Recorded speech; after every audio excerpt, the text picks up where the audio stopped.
Io sono l'esempio del bullismo, io ero la vittima in questo caso. I valori del Danish Fashion da sempre sono valori della famiglia, dell'amore, del prendersi cura delle persone, e quindi ecco che non ci basta più fare solo quello che facciamo tutti i giorni, ma vogliamo andare oltre nel prenderci cura ancora di più di ciò che c'è dentro alle persone.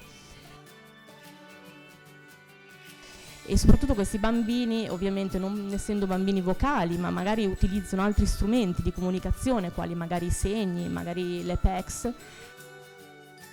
Con Daniela ne facevamo una battuta prima: se riusciamo a fare conoscere queste cose anche in luoghi che sono insoliti, dove non ci capiti perché è un problema, ci capiti per un altro motivo, se riusciamo a spargere la voce, forse anche soltanto se facciamo venire a una persona che non ha avuto fino ad ora il coraggio di fare invece una denuncia, di iniziare un percorso, abbiamo fatto tantissimo.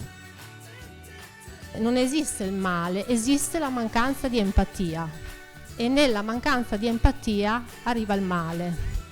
Però hanno molti più strumenti per poterlo infrangere.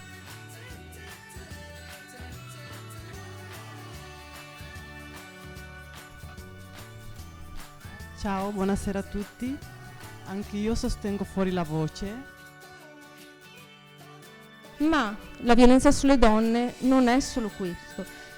Potremmo distinguere la violenza sulle donne in 3 grandi categorie: violenza sessuale, violenza fisica e violenza psicologica. Io forse ho sbagliato a sognare Candy e Julia Roberts, ma non ho sbagliato quel giorno ad andarmene via. Amò? Non è colpa mia. Amò? Non è colpa mia. Amò? Mi chiamo Valentina e credo nell'amore.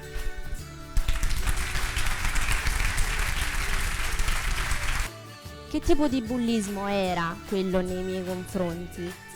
Semplicemente, poiché ero grassa, mi ritenevano anche stupida. Quindi nessuno voleva parlare con me.